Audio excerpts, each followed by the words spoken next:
Show. Hi.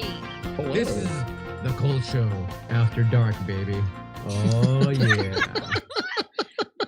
Wow. Gross. Gross. Is that our new thing? It is tonight. It cannot be. It cannot be our new thing. The Cold Show after dark. This is what happens when Nah. you join us at 9 o'clock and beyond. The night owls. Shit gets weird. There you go. The night wolves come out.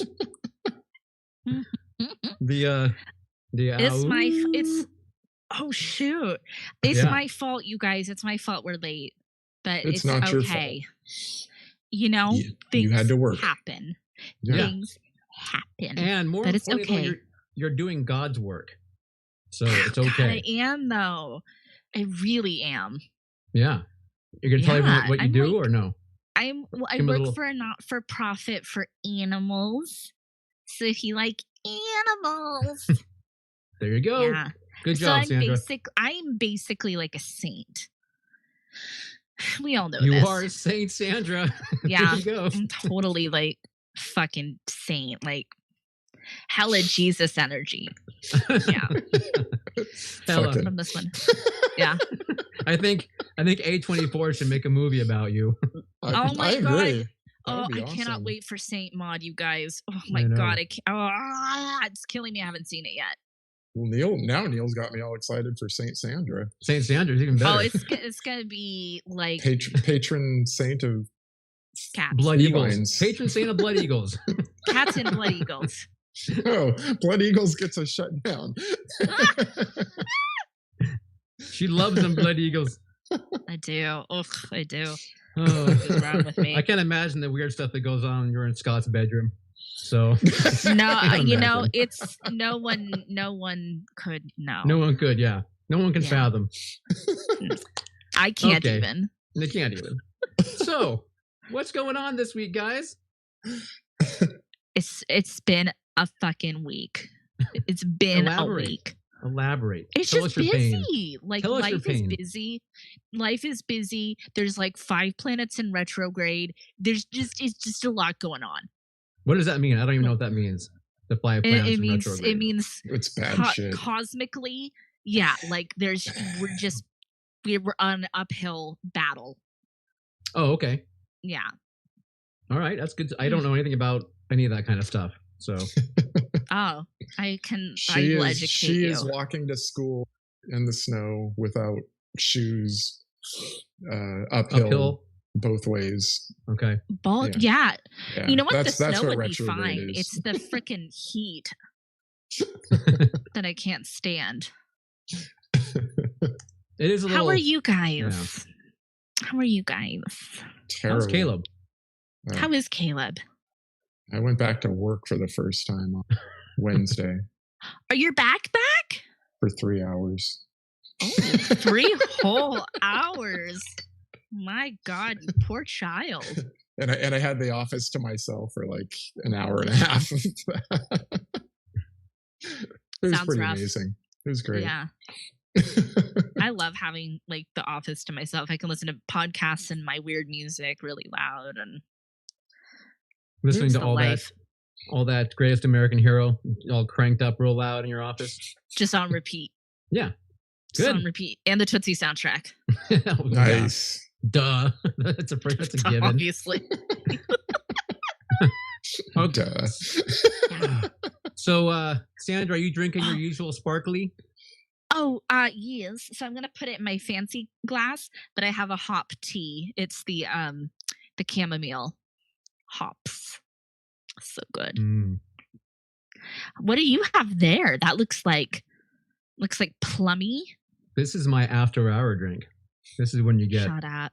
smooth. Stop it. Oh my God, what is happening? What is my life? What is this that? is actually. I have to It think. looks like a cassis or something. It is a little of our friend Scott's bullet rye that he provided last week for us. Hey, So thank you, Mr. Scott, producer extraordinaire, purveyor of whiskey. purveyor of fine whiskeys and bourbons.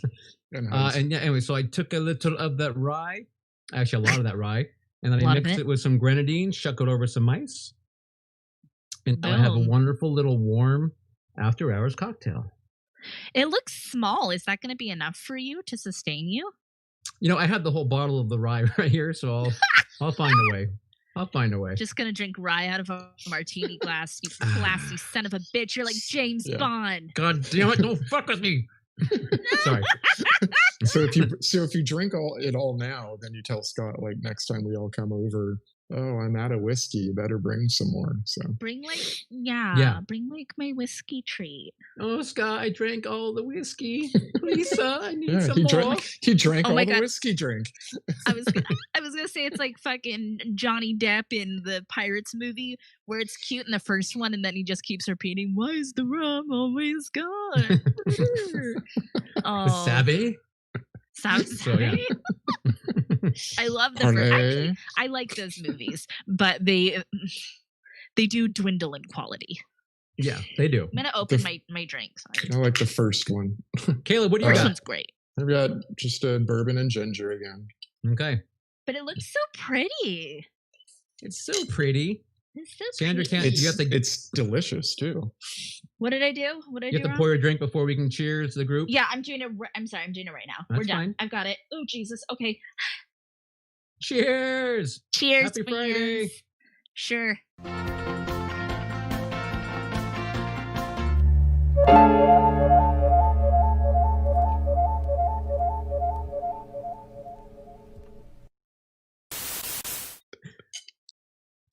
Oh, Scotty, you're so funny. Like a drunken sailor controlling our audio. I know. Jeez.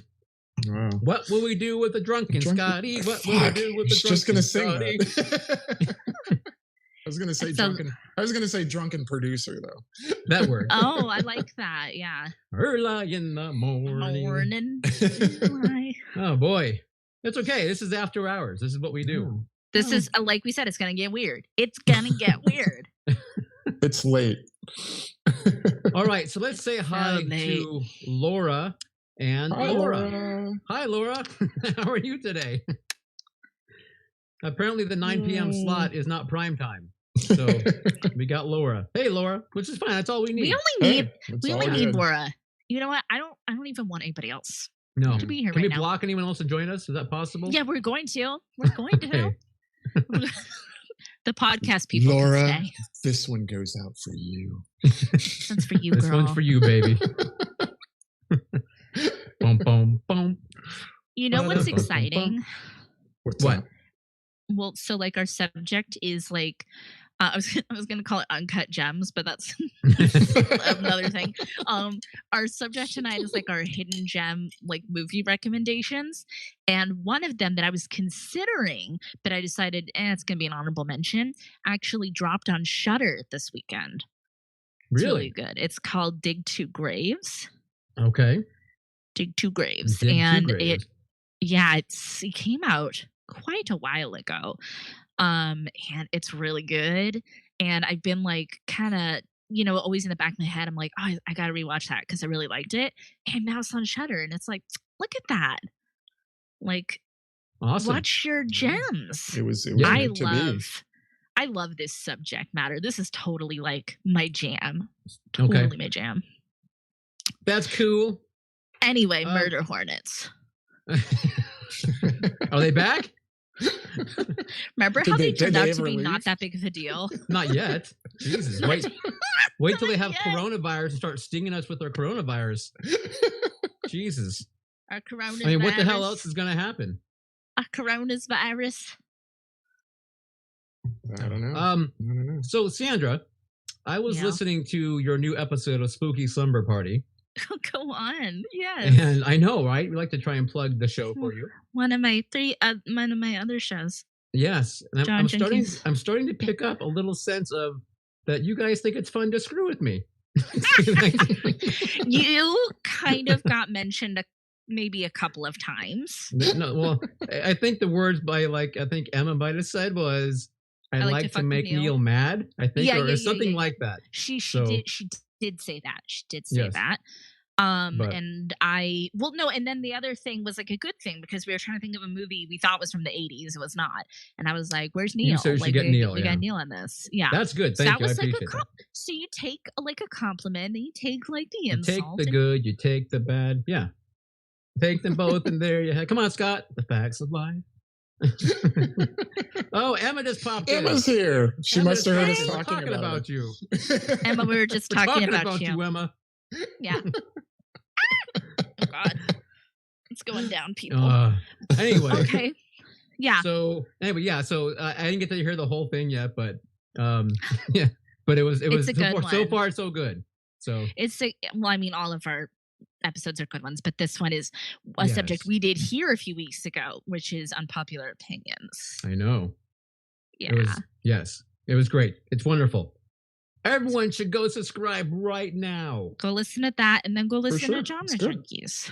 Like, what are you doing? What are you doing with your life?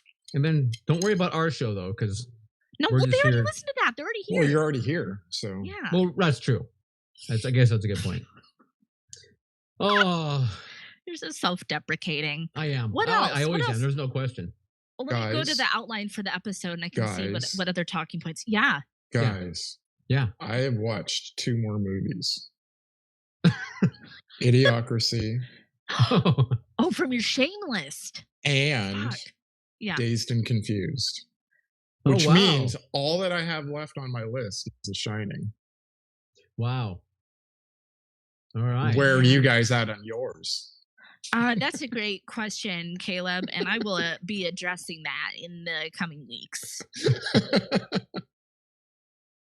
What was on my list? I don't remember. Aside from Schindler's List.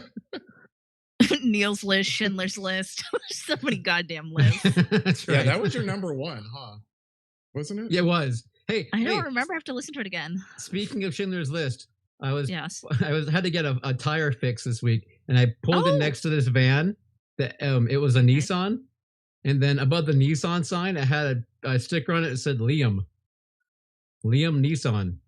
Jesus. I thought it was funny. I was laughing. I thought it was pretty clever.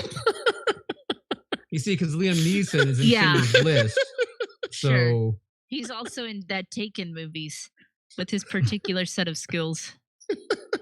Hey Emma, do you like my drink, Emma? This is my sexy after hours drink. You want to say something negative about it, Emma, on your show next time? I call you out, Emma. Shots fired, Emma. I call you out. Shenanigans.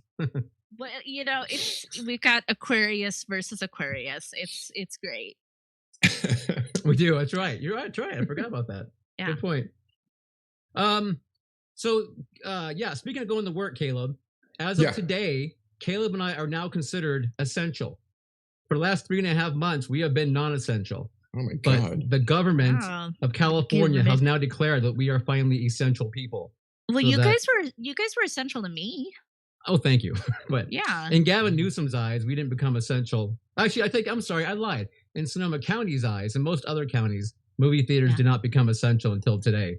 So we're able to go back to work today. Officially open theater doors. That's all. So yay for that. I don't know if I can handle that responsibility. Yeah. No, we're not opening it because we didn't get the word until But soon. But soon, because movies are being pushed back, so we're kind of changing when we're doing our things.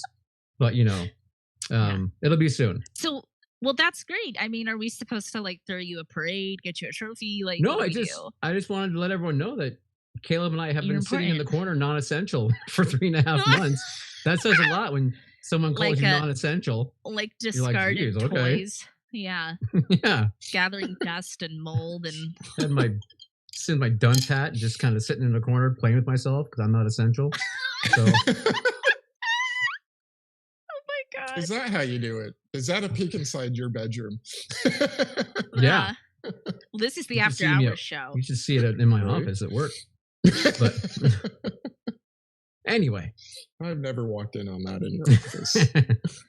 Oh, I just took a peek at the chat. Emma was asking about your drink. It's rye and grenadine, Emma. Yeah, shaken, nice and cold over ice. Shaken over ice. Shaken over ice. Shaken, not stirred. God forbid I left that part out. It's so important. what else you got? Joel Schumacher. He passed Hmm. away this past week. Yes. And he, we know him from many, many films growing up for Caleb and I for sure. Like the whole St. Elmo's Fire and all the way up to like Lost Boys. Yeah. Lost Boys' huge personal one. favorite. Falling Yeah, Down. it's a huge one. Which one? Falling Down. Yeah, Falling Down. Love me some Falling Down. Falling Down. Yeah. Phone I don't booth. think I don't think Sandra knows that one. Falling Down? Yeah, that's a good one. Oh, Yeah. Interesting. You should put Never that on heard your of it. list. Yeah. That's one you'd probably like, I would think, right? What's it about? Is it a I think drama? so. It's not a comedy, is it? No. No. It's an No. allegorical, hugely allegorical film. Oh, I love allegory. Yeah. So Mhm. Scotty. Thank you, Scott. Scott just gave me a compliment. A backhanded compliment, but a compliment. yeah.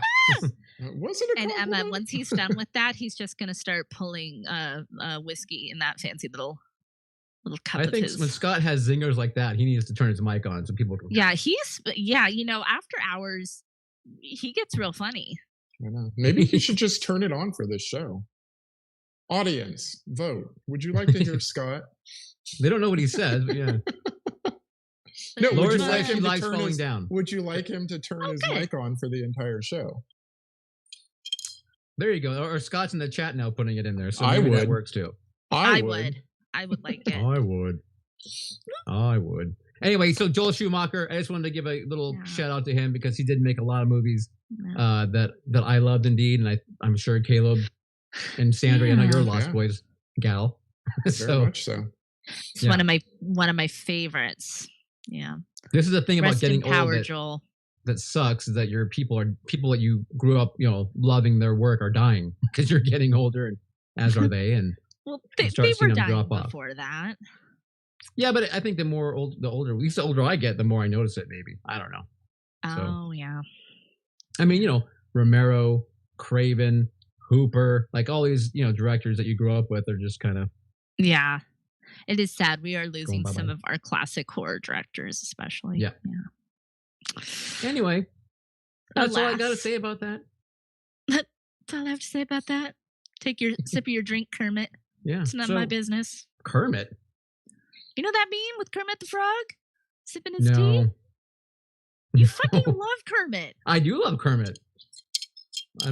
I'm not big on the memes, maybe. Yeah, I don't know if that meme is like Muppet sanctioned. Like people, you guys, friends at home. I know fucking it. meme. No, I know it. I am very aware. Caleb is with it, people. It's none of He my knows his business, memes. Yeah. I don't know. I'll send It's it okay. to you. I think, yeah. Thank It's you. not okay that you don't know it, but it's okay. All right, send it out. I do love my Kermit, so. I'm gonna spam you with it. Actually, you gotta learn today. Do you think just once I want someone to actually spam me with spam? Like, just throw a can of spam at me.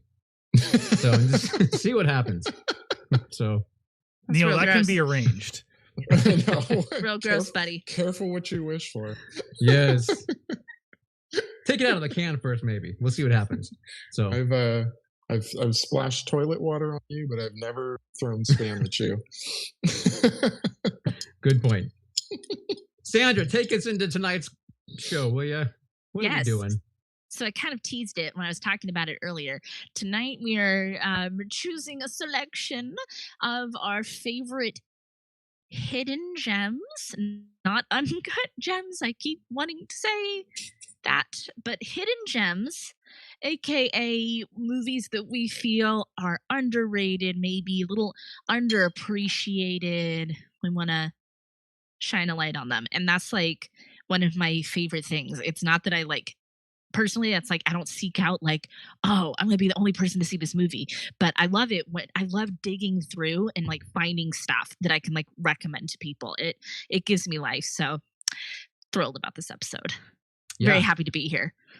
awesome. I think it was your idea, so I thought it was great. From All the the minute good you said ones it. are my idea, Neil. That's true. Only great ones. All the great ones. That's a good point. So should we get like started? Round robin.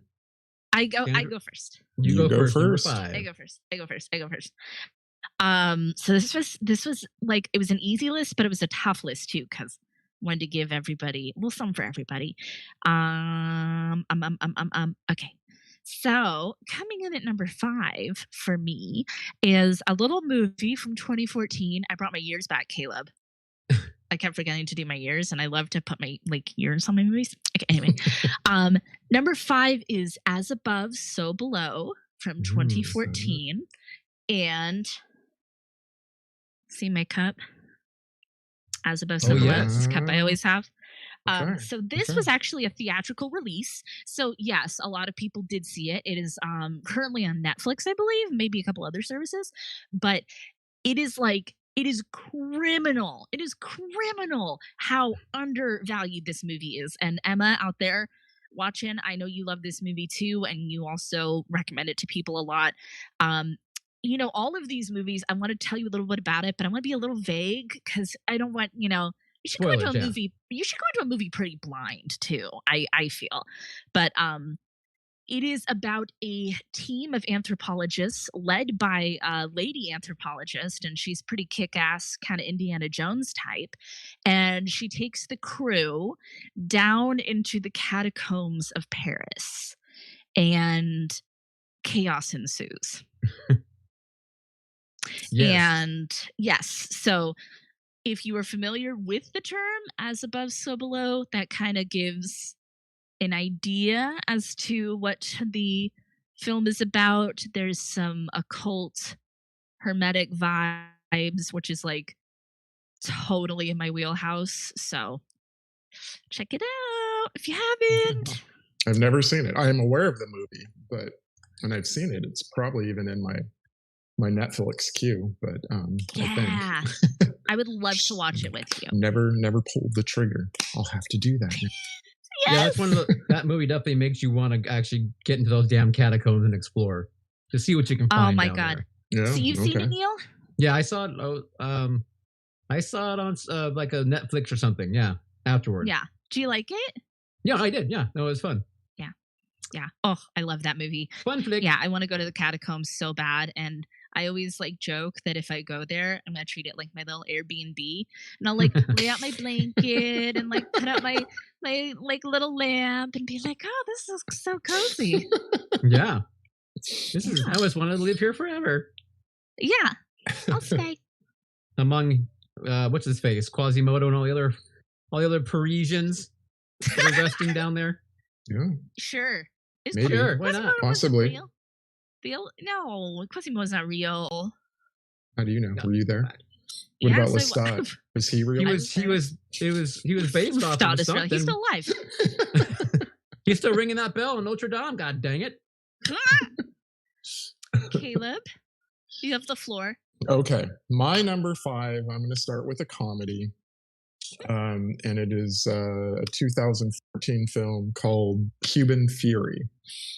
Starring Nick Frost, Rashida Jones, and Chris O'Dowd. Never heard of it. So the Nick Frost character starts out, he's a salsa dancer as a child, a competitive salsa dancer who does very well. And Ian McShane is his teacher. Love Ian McShane. However, he gets shamed by some bullies as a kid, so he quits. And then later on in life, as an adult, he meets Rashida Jones. It is a romantic comedy, Sandra, so I will warn you about that. You're losing me. Because I know you love them. I'm pulling back so much. You like Nick Frost. You like Nick Frost. He's not going to be in a bad movie. Rashida Jones. Do you like Chris O'Dowd? I like Ian McShane. I can't picture him.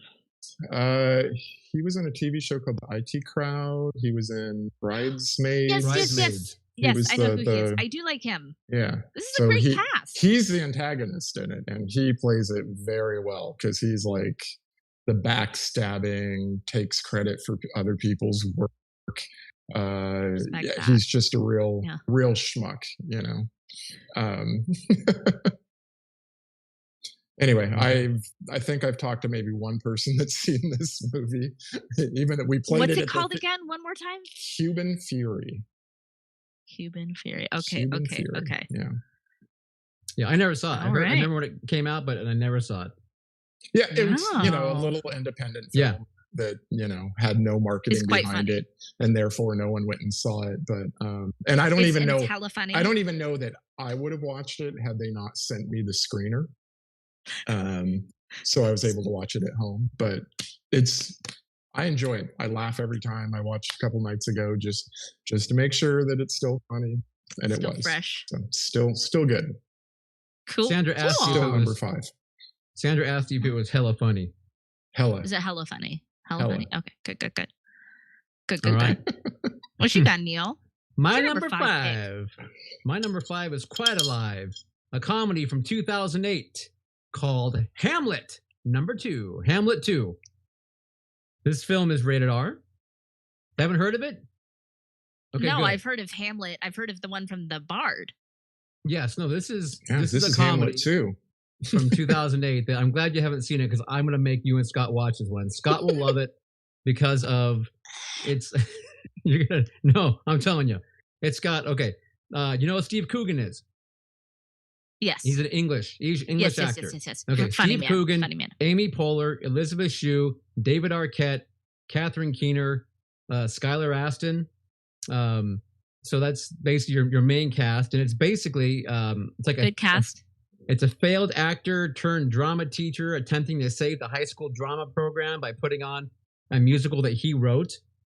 And it's just hysterical. It's a hysterical film because this guy is just like the schmuck of schmucks.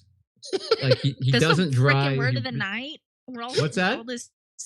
That's like the third time someone said schmuck. What's the word? I don't know. Yeah. If everyone starts screaming next time we say schmuck, we'll know. So Do you have to take a drink every time somebody says schmuck? there you go, schmuck. So this movie is kind of like It sounds Dangerous hilarious. Minds. It sounds like something I would like.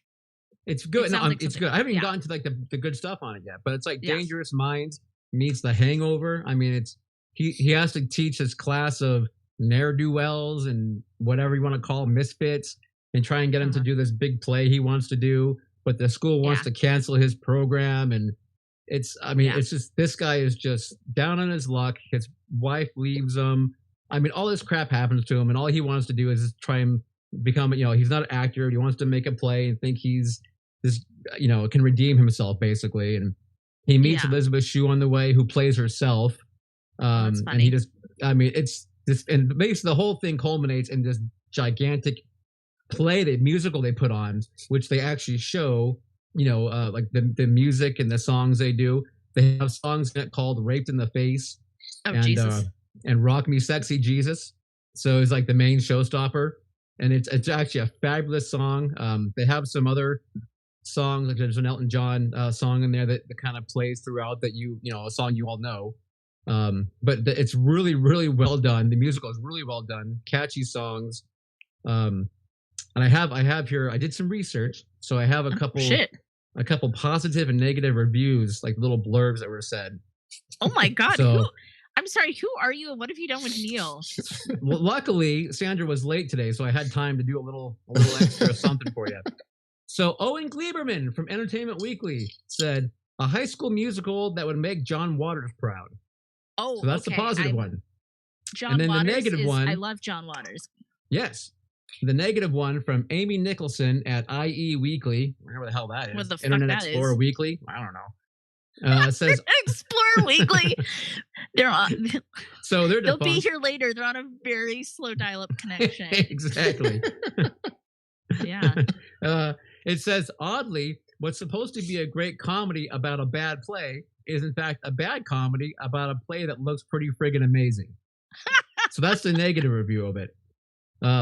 Anyway, so this has been one, we saw this at CinemaCon or Show West, whatever it was in the time in Vegas, and fell in love with it then. And then when I've watched it since then, this movie just cracks me up still. It's a really funny film. Yeah. Scott, you'll love it because of the musical stuff and the drama theater. And Sandra, I think you'll like it because it's kind of about a guy who's fighting the system, trying to shut down his drama department. So I think overall, it's a film I you love guys would that. like. Check It it seems out. kind of like it's like a parody of like what they call like a Teacher Does Good movie, like a Right. Mr. Yes. Holland's Opus, or Yep. yeah.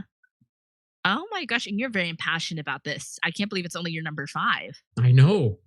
When I get to number 1, I'm gonna explode, man. All right, let's keep it rolling. Let me look at my notes, because God knows I do forget the order of my movies. That's happened before. Got your papers there. My number 4 pick. Oh my God, Jake's moving in the background. Jake! Hi, Jakey. Oh my God, I love that cat. Okay, my number 4 pick is one that we recently dedicated a whole episode to reviewing over on Spooky Slumber Party podcast, and that is Pie Wacket from 2017. It's a funny word, Pie Wacket. Not a funny movie though. It is Pie Wacket is a real familiar spirit that was named during one of the witch trials. So it's based on a historic entity, which is kind of cool. But it is about a teenage girl who summons said malicious entity without considering the consequences of her actions. Don't want to say too much more than that, but it's really, really good. And it's creepy, and it feels real, and it feels like something that would actually happen. And I love the angsty teens in this film, angsty, like death-obsessed teens. See myself reflected upon them. And You're talking about Ginger Snaps or Pie Wacket? Pie Wacket! Okay. Yeah, no, that's like okay, maybe you can tell. I kind of have a theme. You have a theme. Give me an angsty, death-obsessed teen. Yes. And I'm all over it. And you're in. Yeah, because it was me when I was a baby. Love it. I cannot recommend this movie enough. It's good. Like, I think it's a good one, like for young people, like, kind of just getting into horror, but it's also adults will definitely enjoy it as well. And so then watch it and then go listen to Spooky Slumber Party too. Talk about it with us. Okay. I did listen to that episode, so I kind of know. I did too. I know about it. So okay. I'll add it There's to my list. There's spoilers though. I forgot them already. Don't worry. I know. About it. Sometimes I do that too with spoilers. Like if I don't see the movie right away. Yeah. Yeah. Yep, that's what I get. How about you, Caleb? All right, number 4. Caleb, you dancing a jig? I am. What do you do with a drunken Scotty? What do you do? Producer. Number 4, I went action on this one, and that is 2007's Shoot 'Em Up, starring Clive Owen, Monica Bellucci, Paul Giamatti. I went and saw this movie opening night at the Roxy, and I think I was one of like 4 people in the theater. So I've always loved it. It's totally gun-centric. There are no explosions in it whatsoever. It's weird. It has I love it. Death by vegetables. It has gunfights while having sex. Yep. Rolling around, yeah. It has gunfights while holding a baby. Yeah. It's just but I will be the first to admit that it's very silly. Like, check your brain at the door before you go watch it, because it's just ridiculously awesome. And if you haven't seen it, I think you should check it out. If you like action films. Yeah, it's like cartoony violence, like over the top. It's such a good movie. It's going to be like definitely a cult classic. Yeah. And Giamatti was really good. He was a cool over the top villain. Very over the top. Yeah. Very over the top. Nice one, Caleb. I remember when Caleb saw that, he came back like, you got to watch this movie. It's so fun. So, didn't I show that to you guys up in Tahoe one? I don't recall. I think. But maybe, you probably did then. You probably did. Sorry, what was that? That was hella bougie. Didn't I show this to you in Tahoe? Oh, we go to Tahoe so much, I don't even remember. While skiing down the hill, Sandra. You have a problem with that? Yeah, by the fire, having a Moscow mule. So Jesus. here's the thing. Neil and I and a group of guys, we will go up and do like a guys trip every year. Sure. We haven't this year, but I seem to remember showing Neil, it you're out. You're out of whiskey. to all of the friends that went up that year, because they'd never seen it or heard of it for that matter. So. Oh, fools! Yeah, Fools. Yeah, sorry. I just had to clock you guys on your Tahoe. That's all right. just a fun weekend trip with a bunch of guys. Hey, you know who's never been to Tahoe? This girl. Me. Why not? Because I'm not made of money like you creatures. Like you reptiles. All right. You know who's never been invited to the guy trip? This guy. We have not gone this year, so, and I have a feeling we probably won't. You know who doesn't ever want to be invited? First time in like 25 years. So. You know what, Caleb? I feel like at this time in our lives that we should maybe think about inviting maybe some of the spooky girls, the people to come together. I'm cool with that. Maybe have because I think Emma and Sandra would probably enjoy it. They'd have fun. Although Sandra, don't you have an issue with the elevation? Yes, thank you. Yeah. The being up high It could, yeah. and the lack of oxygen. The scales? Do they weigh? Do they balance? But I've not been, so I don't know how I'd react. Okay. I know Emma and I would probably have a good time. We would just be outside looking for rocks and pretty leaves and things for a collection. Yeah. Okay. Yeah. That's a perfect reason to go. That's it. Yeah. And we go on some epic hiking trips and. Oh well, so, I'm a mountain goat. And you can rock hunt and leave. Explore. Forage. Forage. Okay, thank you. We're hunter gatherers. Go on. All right. Go on. My number 4. I stuck in the comedy category at this point, and I did a little film from 1989 called Skin Deep. Skin Deep, 1989, starring our friend John Ritter. So it is a. It is a wonderful. It's rated R, directed by Blake Edwards, known for the Pink Panther movies. I think primarily, but John Ritter basically just plays this womanizing alcoholic author, and it's ultimately a redemption story. But he's just he's screwing around too much, drinking too much, has writer's block, and it's just his story of trying to move through all of that to find himself. And ultimately redeem himself. But the first scene of the movie basically is like John Ritter's mistress catches him in bed with her hairdresser, and then his wife walks in on the three of them. It's like Inception. That's like that's how the movie starts basically. So Ritter is you're so used to John Ritter being kind of a nice guy and all this and that stuff, but in this movie he's still a very charismatic man, but he's just such a like a machismo, womanizing, kind of thing. No, he's a rake. He's a sex addict. He has an addiction problem. He cannot say no, and that leads his life, and gets him into a lot of trouble. Yes. But in some extremely like John Ritter fashion that you're still used to at the same time. Right. So, and the movie was called The Comedy That Glows in the Dark. That was its tagline. And there's a very specific reason for that. There's a scene there. And that you have to see to understand why. That you have not seen in any movie since. And I mean, it's a crazy, crazy film. So I can imagine. I love John Ritter. Watch any John Ritter movie. I haven't seen it, so I got to get on that. This one you got to do. So it sounds like the prequel to his character from It.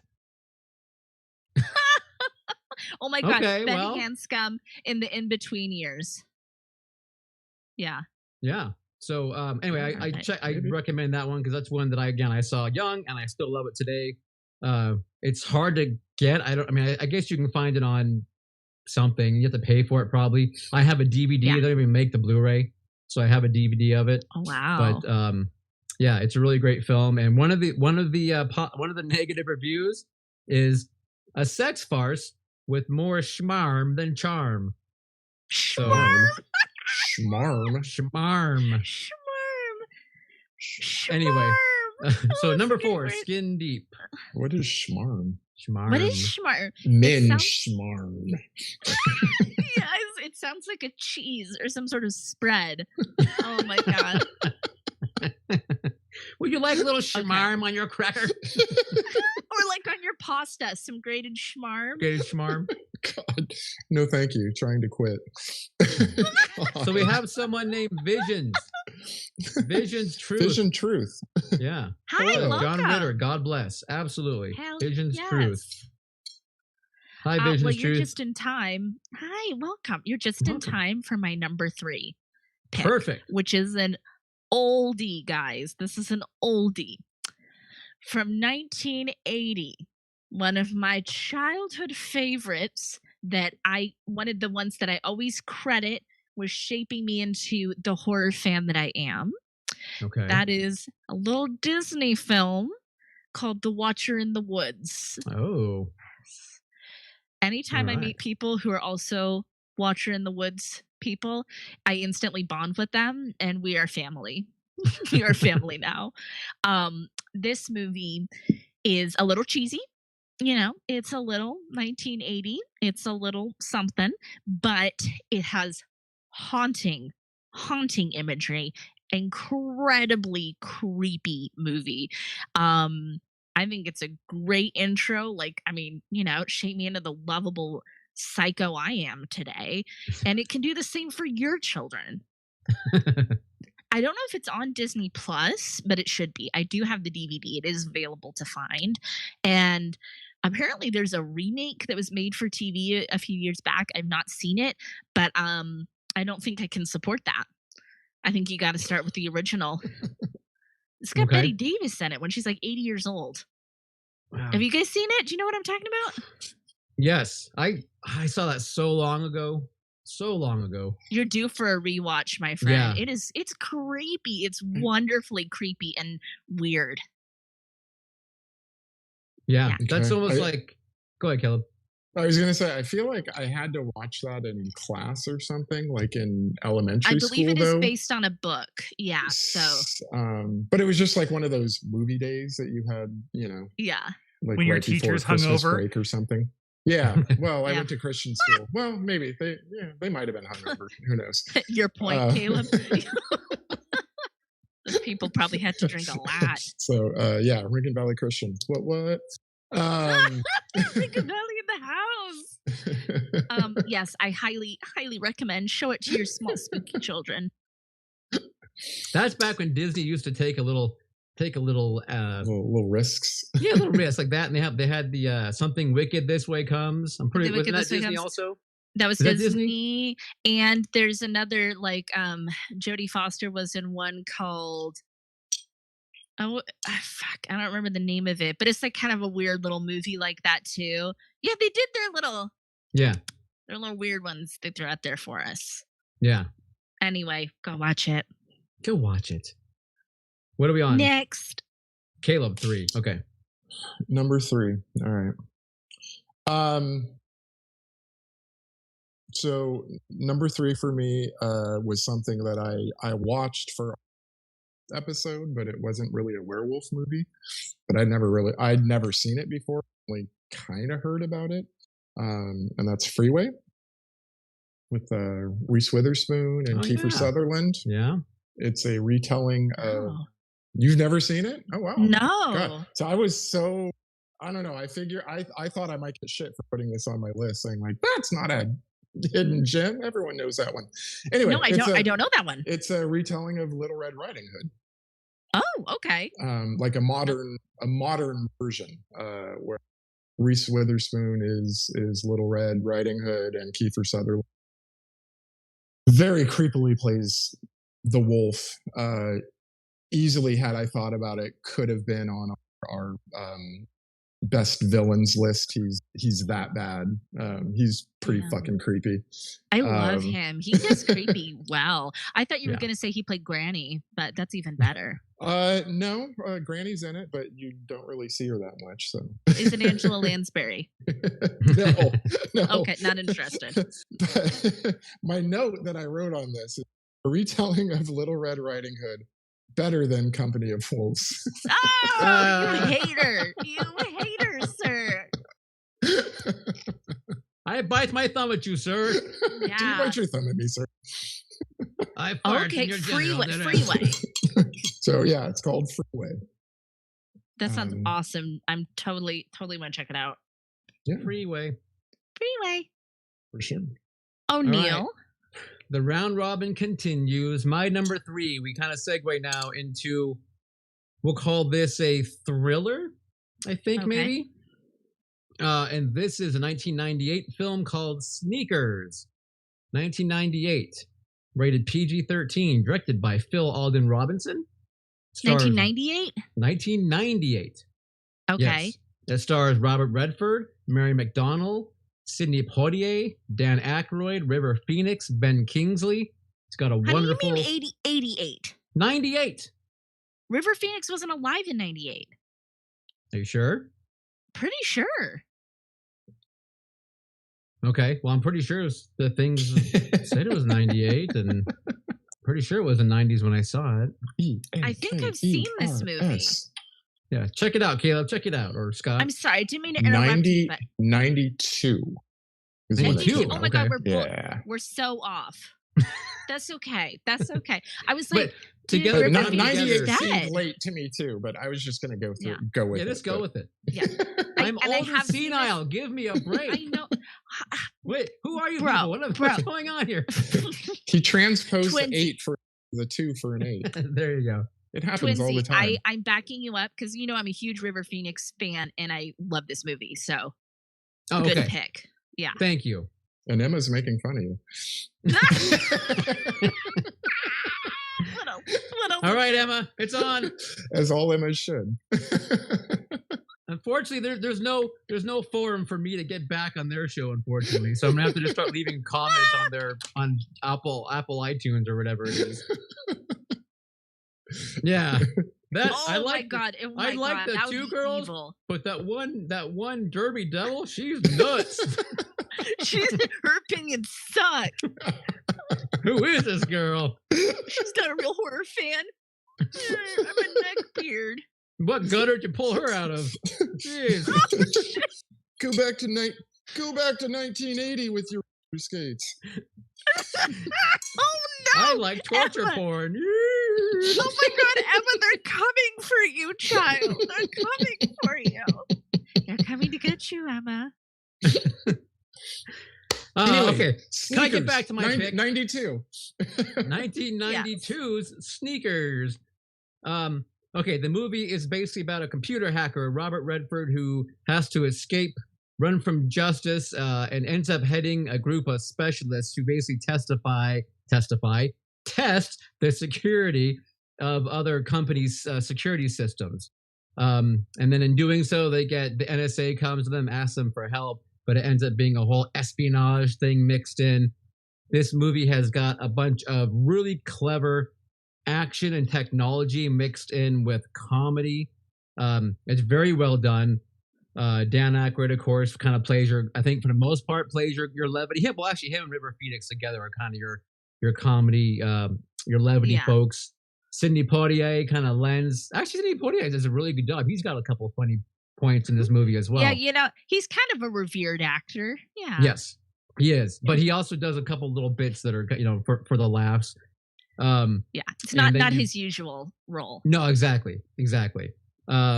But this film, and then you got Ben Kingsley, who I don't know why I really like Ben Kingsley in this movie. So as a bad guy, he just really pulls it off. He was kind of like the tech bad guy, I think, before that was a real thing. Like before you had all these, techies that were bad guys do and Live Free or Die Hard or whatever the hell that was. It was that kind of thing. Ben Kingsley nailed it first. So he walked so others could run. Exactly. Thank you. And he had the hair pulled back in the 90s man, thing yanked tied back. It was just so awesome. So okay, it's got like heist vibes. It's a good, it's a really good movie, guys. Yeah. Exactly. You sprinkle some heist on it as well. Exactly. So really fun film. But I got the review, so let me finish. I'm sorry. That's okay. So the negative review was, despite its dream team cast, the loosely laced Sneakers stumbles badly as both a comedy and a thriller. I'm gonna puke. That was horrible. Right? That's for some douchebag named Malcolm in the Hartford Courant. I was gonna say, was that from the Press Democrat? Yeah, almost right.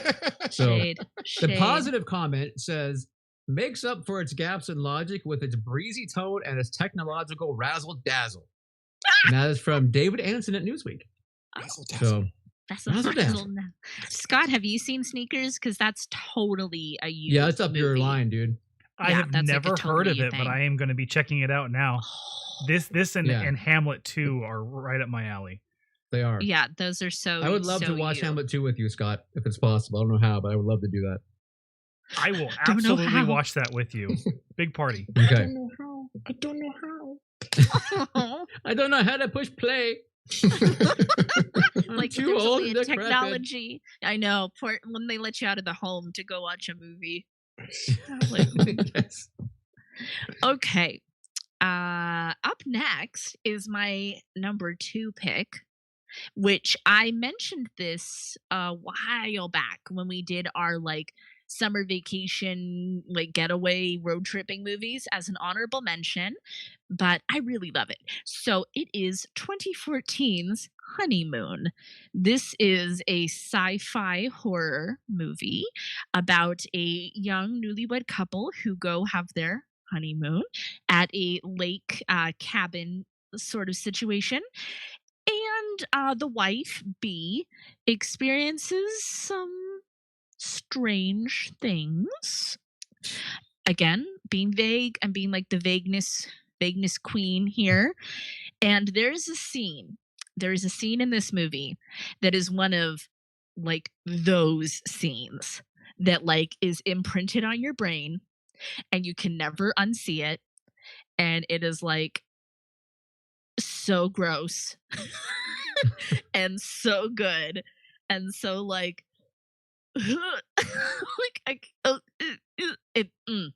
you gotta see Anna's a really good movie.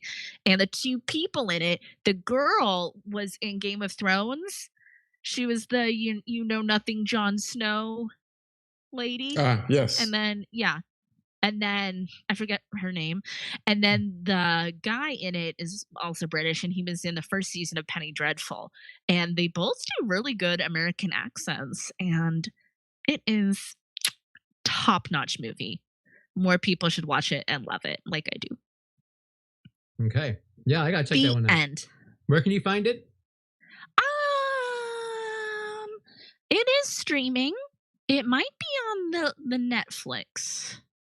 Okay, it might be. I will look for you right now. Talk amongst yourselves. That's okay. No, I was gonna say Rose Leslie played Ygritte in Game of Thrones. Yes, agree. Agree. And something then Harry Treadaway. Yes. Yeah. Who was he in Penny Dreadful? He was the Frankenstein. Dr. Frankenstein dude. Oh, Dr. Frankenstein. Yeah. Okay. Yeah. Right. Not the monster, but yeah. Not the monster. Yes. I love the monster in that show. Not the mama. The monster in Penny Dreadful. The guy who plays the monster in Penny Dreadful is in Cuban Fury. Oh, really? Oh. Yeah. So I don't see Honeymoon for free, but it's only a $2.99er on Vudu and Amazon. So it's good. It's fine. It's well worth it. It's worth 20 times that. Wow. Okay. My number 2 pick. Yeah. How about you, Caleb? Well, that reminded me. I need to go back to my number 5. I should really read my notes. But in Cuban Fury, the guy that plays Nander and What We Do in the Shadows is also in Cuban Fury. So if that's I'm in. I'm so in. Go ahead, Caleb. Okay. It's all about you right now. Number 2. This is a film from 1989. Internationally, it was known as Salute the Jugger, but here in the States, it's called Blood of Heroes. It stars Rutger Hauer, Joan Chen, Vincent D'Onofrio, Delroy Lindo. It's a post-apocalyptic film. It was filmed in Australia, so it's like very deserty and desolate. But there's this sport called the game where these people will travel around from like village to village and play this very bloody, fucked up game where you have to like take a dog skull and put it in the opponent's goal. Sounds like a blast. And they just like wail on each other while doing it, where it's totally bloody. And I read that people actually play this game now because of that movie. Don't hurt animals. Go see it now. Don't hurt animals, you fuckers. No, not animals. It's a dog skull. A dog skull. A skull. The dog's already dead. Well, did it die because people wanted to play the game? Would you like to play a game? Use like a soccer ball or something. No, it's all about the dog skull. Got to have the dog skull. Anyway, there's this underground city where all the elite live, and they have like the top-notch jugger team, and it's every goal of the wandering players to make it to this underground city called the 9. I think it's called the 9 Cities. Anyway, it's a pretty cool film, actually. I think you guys would like it, actually. Well, it's bloody. It's post-apocalyptic. I'm already interested. And it's Rutger Hauer, so I'm in. I'm in. All right. Yeah. I love the That sound sounds like of it. a fun one. Yes, it is fun. Okie dokie. All right, my number 2. Hopefully I get the year right in this one. I'm gonna fact check you. Yeah, do it. This is okay. Now we're moving into the horror realm. Finally, the horror realm. Jesus, Neil, you've been kind of letting me down. I didn't want to say anything. I'm trying to cover. I'm trying to open up myself. Open up my rose to everyone. So, wow, keep your rose to yourself. You pervert. I think everyone should see my rose at least once. Like on your birthday or a special occasion. On my birthday or Father's Day or Arbor Day or anniversary, Flag Day, any day. Okay, this is every day. This film is from the year 1002, and it is just kidding. It's 2001. 2000. Sandra's like, they didn't have River Phoenix wasn't alive yet. So, okay, 2001 rated R film called Frailty. I love Frailty. Oh my love god, Frailty. that's on my honorable mentions. That's a great movie. Frailty, great film. Yes. Bill Paxton stars in Andrew Rex. His first directorial debut is the movie Frailty. Bill Paxton, Matthew McConaughey, Powers Booth. Basically, this is the written synopsis real quick. Is a mysterious man, played by Matthew McConaughey, tells a terrible tale to an FBI agent, played by Powers Booth, investigating the God's Hand serial killer case. So I remember we watched this film when it came out, and it was like completely unexpected. And you walk out of that film going, "Oh my god, that movie is goddamn amazing!" It's intense. It's dude. intense and creepy and atmospheric, and it's got twists in it. I mean, it's just an extremely well done film. So, you can't say much about it because you don't want to give even any little teeny piece of it away. Nothing. But just know that it involves serial killer and God told me to, so it's okay to do it. And axe murders. Weird religious culty shit. Yeah. Yes. Yeah. Ooh, this film, it's good. It's really good. It still ranks up high for me as one of those flicks I just will watch once a year at least, and I think it's a perfect hidden gem. It is because Oh, go ahead. yeah, Sorry. go on. No, go ahead. No, I was just gonna say, like, a lot of us love it, but no, then you meet plenty of people who've never seen it, and it's like, oh, you're gonna love this movie. It's so scary. Yeah. Absolutely. Okay, so the positive review for this film was marvelously off balanced and under the skin creepy from the first few minutes. Yes. And then the negative review is frailty is disturbing, all right, but then so is sticking needles in your eye. That's from some douchebag named Steve Newton from the Georgia Strait. So screw you, Steve Newton. Yeah, screw you. That's my number 2, frailty. What do you know? That's a good movie, man. That's yeah. And I should say I also have Hamlet 2 on my mentions as well. So. All right, cool. So we're close. Should we throw out a few honorable mentions before we do our number 1 picks? Yeah, we should. Let's do it. Yeah. Let's okay. do it. So one I mentioned at the top of the show, Dig 2 Graves. Check that out. Another one I wanted to mention was actually a TV show that I have not gotten to talk about how much I like it in a long time. We brought it up on Spooky Slumber Party a little bit, and that is a slasher anthology series. It is Canadian, and it is a Netflix exclusive slasher. It is so good, you guys. And I mentioned it there, and it's like anybody I've told, any horror fan I've told to watch this show, there's been 3 seasons of it, all standalone.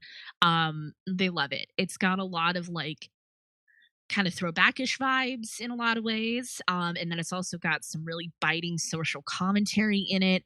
Every single season of that show is fantastic and really envelope pushing, cutting edge stuff.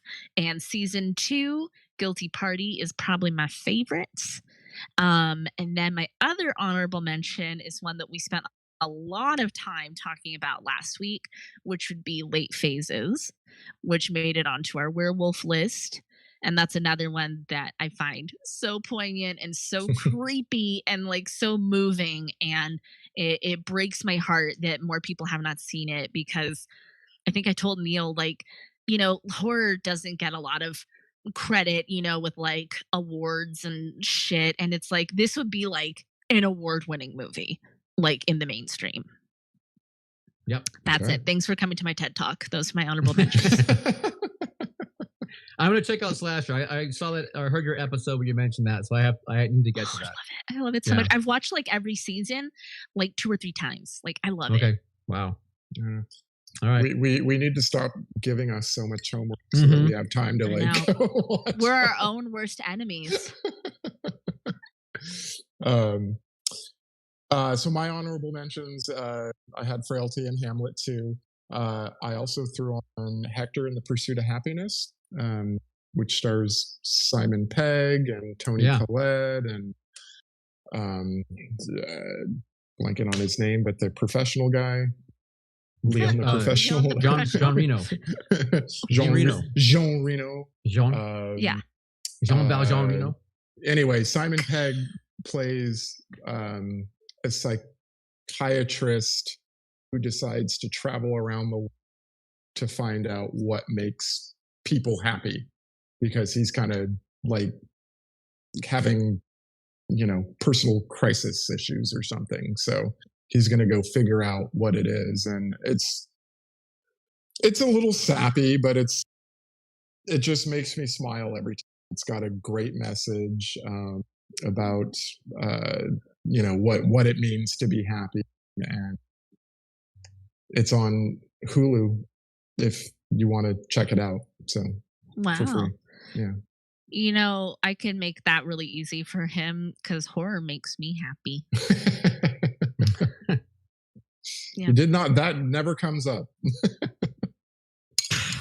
Wow. Lame. I saw that movie, Caleb, a while ago. I remember that was a pretty good flick. Pretty fun film. Yeah. I really enjoyed it. It didn't do any business. No. Like, you know. Sounds like kind of a passion project a little bit.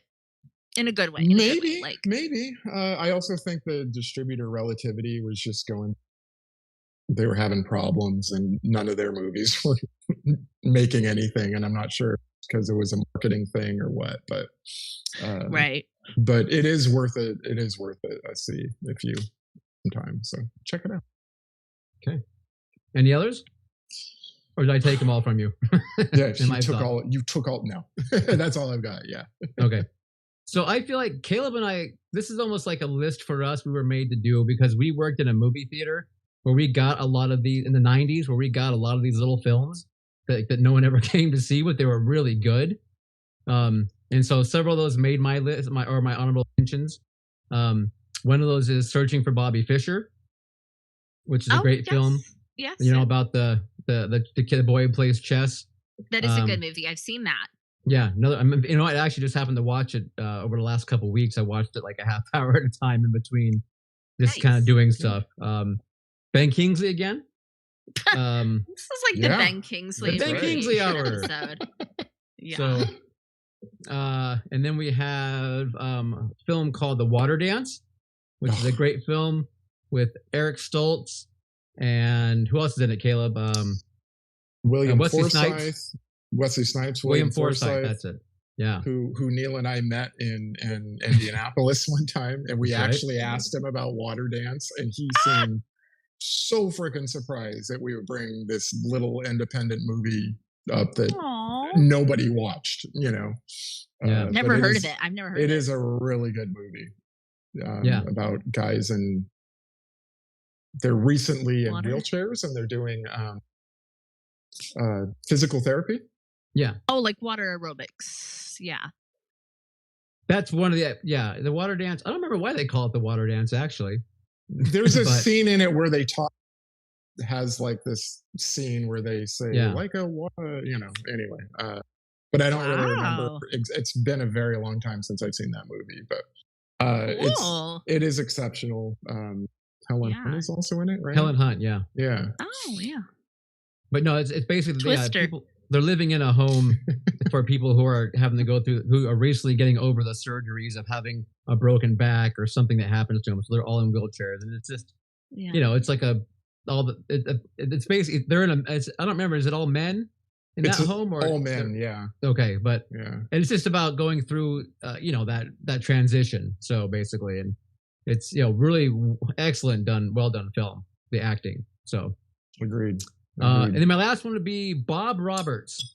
Roberts, starring That's a Tim good Robbins. movie. Yes. Satire. Satire, yep. And Alan Rickman. I watched it in school. Oh, did you? Yeah. Yeah. Wow. Cool. Yep. That's a great film. So one more. It's political satire. Tim Robbins, as we all know, is a huge left-leaning dude, but he's basically making fun of a right, wing. Well, I don't remember. What is he running for? I don't remember. Congress? I don't remember. Something, I don't remember exactly what he's running for. But he's running for something, and he's just a douchebag, basically. Pretty much, yeah. Fakes a whole shooting or whatever. Yeah. So yeah. Isn't Jack Black in it all? Yep, Jack Black. Yep. Yeah, very good. So that's it. Those are my my three. Good honorable mentions, kids. Thank you. Okay. Thank you, Mommy. Now it is the time for number one. So, oh my gosh, this is a movie I love so much. I love this movie. It's a little sick how much I love it. That would be a Turkish film from 2015 called Baskin. Oh. Heard of it? Yep. So like Carol Baskin. Like Carol Baskin, and there are actually some fan posters, kind of like fan-made posters, like referencing that, but totally unrelated. Okay. So this movie is about a group of set in Turkey, since it is a Turkish film, and it is about a group of cops who kind of stumble upon a black mass in progress, and shit goes off the rails, people. I cannot tell you enough that look up content warnings for this film, because like everything you can imagine that is triggering happens in this film. It is brutal. It is unrelentlessly brutal and creepy and weird and surreal, and I love it so much. And it's like one of those things that I don't get to talk about a whole lot, like non-Western horror films, but I know we like them. You know, there's a whole world outside of America that makes great, amazing horror films, and it's reflective of things going on in their society and what their culture is going through and what they're afraid of. And Baskin, brutal, but so good, so brilliant. Watch it, and then you're gonna have nightmares, and you're gonna be traumatized, and I'll say sorry just as long as you go watch it. I'll give you a heartfelt apology. Okay. Nightmare-inducing movie. Go check it out. Yeah. Caleb, I'll only watch it with you guys. Okay, that's fair. I'm in anytime. Then I have to sleep at whoever's house I watch it at. I have a giant couch. I have a giant sectional couch. This is one of those, you know, like Neil and I talk about the fucked up, depraved things we watch away from our spouses. Yeah. This is one of them. That's one of them. Okay. But like for us little sickos, and then we like text each other like, you watch it. It's so gross. Okay. All right. Top of my list. Checking it out. All right. Go on. So my number one, I really don't know that this is a hidden gem, but talking to a few people, I brought it up and they never even heard of it. So 1984's Dreamscape, starring Dennis Quaid. I love Dreamscape. Were we just talking about that fairly recently? I believe Emma brought it up on one of your Instagram live shows because she was talking about just the out of nowhere sax solo that Dennis Quaid does for no reason whatsoever. Okay, I mean that if that's not enough to get you in the door, I don't know what is. It's the 80s. Check your pulse. They just said we need sax, and he's obviously not playing. Tim Capella's playing. I don't know who's playing, but you know he's breathing. Good one, Sandra. At totally different places. But anyway, it's got Dennis Quaid, Kate Capshaw, David Patrick Kelly, Max von Sydow, Christopher Plummer, George Wendt, Norm. And going back to, I don't know, a bunch of episodes earlier, the president is having nightmares about nuclear war, as I was in the 80s also. And so these psychics have the ability to enter people's dreams and sort of help them out, like facilitate some sort of, you know, coming to terms with, or, you know, getting rid of the problem. And so Dennis Quaid plays a psychic, helping eventually the president. That's such a cool concept. Yeah. It was the 80s, you know. I don't know. I dig it. I think it sounds cool. And I'm in it for the sax. Yeah. You should be in it for there's a snake monster. Yeah, well, there is the snake monster, which I did include an image of. So yep. You know, everyone gets to see the snake monster. That was totally I like cool. snakes a lot. Yep. I don't know. There's nothing about this movie that sounds bad to me. That sounds like a great recommendation. And I think it is a hidden gem. David Patrick Kelly, great bad guy, and he gets the Freddy Krueger blades at one point and rips the guy's heart out. You know, I mean, I love this movie as a kid. I still love it now. Yeah, exactly. So this was the second PG-13 film ever after Red Dawn. Wow. Yeah. That's cool. Fun facts, kids. It's a great film. Yeah, it's a lot of fun. 80s, very much so, but yes, that's okay. So this is what made the 80s so great. That and you guys.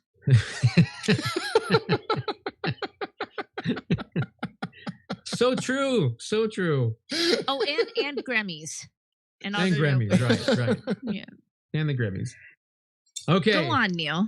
Take us home. My number one finishes off with a 1985 horror film called Life Force. I've talked about it a few times, but when I did, I think, Sandra, you hadn't heard about it before when I mentioned it that first time. So it's a Tobe Hooper directed flick. Stars Patrick Stewart, Mathilda May, and Steve Railsback. So you really don't know any of those people except for Patrick Stewart. Except for Patrick Captain. Stewart. But he's got a smaller role in the film. Earl Grey. Yeah. Engage. Yep. Go on. Anyway, so this is how it was described. I don't know what you're talking about, but I'm going to keep going anyway. So making some TNG references. Poor Neil. TNG, which is what? The Next Generation. Next Generation. Yeah, I'm sorry, we're interrupting you, and this is your time. No, I know. I'm just the eye candy. You guys are the brain. So. I am a mischievous monkey. We all know this. I talk out of turn, but I'm sorry. It's past your bedtime, so you're just gone all AWOL. I've been up for many hours. Many hours. Yeah. Okay. So real quick, for anyone who cares, it's American and British space travelers discover humanoids while exploring near Halley's Comet and bring 3 of the aliens aboard their spaceship and head back to Earth. After the ship arrives in London, the monsters, led by the beautiful female, escape and wreak havoc throughout the city, transforming humans into zombies. So you've got space vampires sucking out energy, bringing all their alienness to London and turning people into British zombies before Shaun of the Dead ever came around. So it's a crazy practical effect filled wonder of merriment and bizarrities. That's a word. Mirth. Bizarrities. Bizarrities. And there's a wonderful young lady in it, Mathilda May, who is naked through most of the film, which, because you're an alien, you don't wear like regular clothes. When they don't wear clothes. Yeah. Right. Yeah. So as a 12-year-old boy watching this movie, that obviously was a huge that was plus a selling point check on that one. Sure. But sure. Also, there's plenty of great special effects, practical special effects that are really fun as well.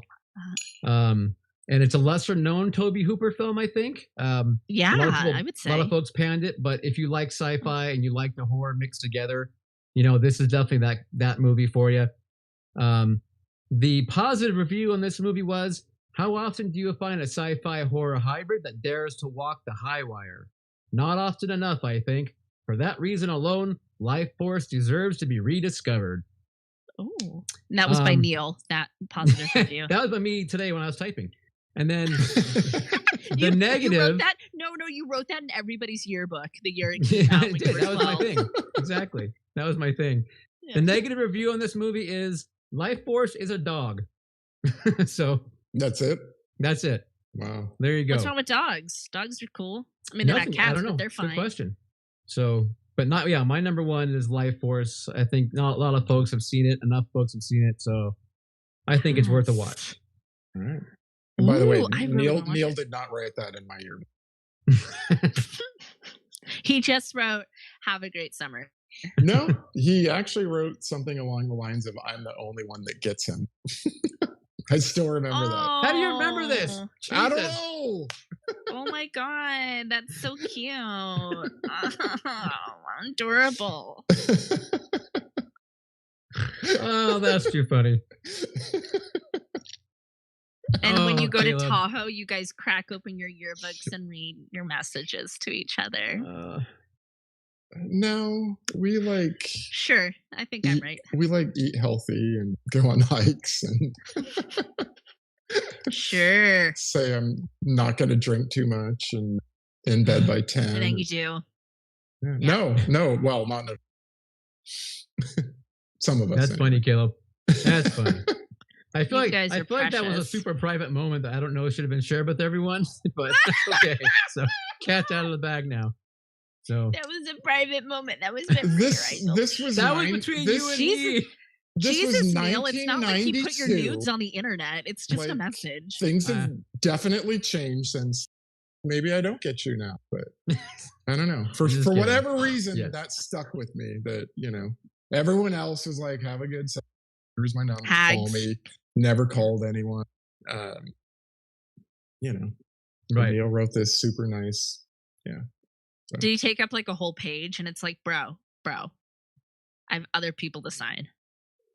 No, well, Sorry, Neil was the only one in my yearbook. Oh, jeez. I'm kidding. Oh my god, that was so bad. I was gonna say, I'll go write in your yearbook. I should do that now. Can we do that all walk around with our senior yearbooks and have everyone sign it like 30 years later? Oh my god.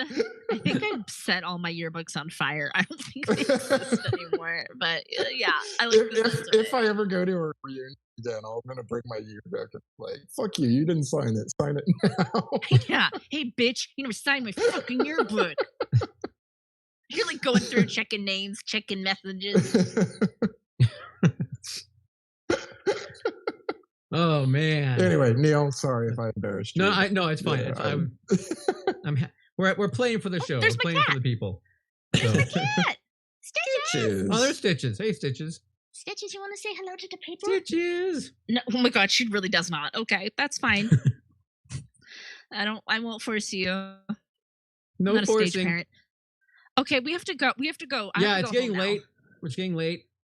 The algorithm's starting to get all funky on us. Yeah. So, yeah, you can just like see my cat's cute nose. It's so I'm cute. tired. That's why I said that earlier. I'm tired. I'm drunk. I don't know why I said those things. No, so kids are at my door. we're coming back at you next week, hopefully. We just don't know what yet, maybe. Yeah, So, but we'll be back. We'll be back. Yeah. Bye, Mindy. Bye, Laura. Bye, Michael. Bye, Emma. Bye, Vince, friends. Truth. See you guys. Scott, thanks for joining in. Watch Baskin and the other And one. Dreamscape. And Cuban Fury. And Hamlet too. And Hamlet too.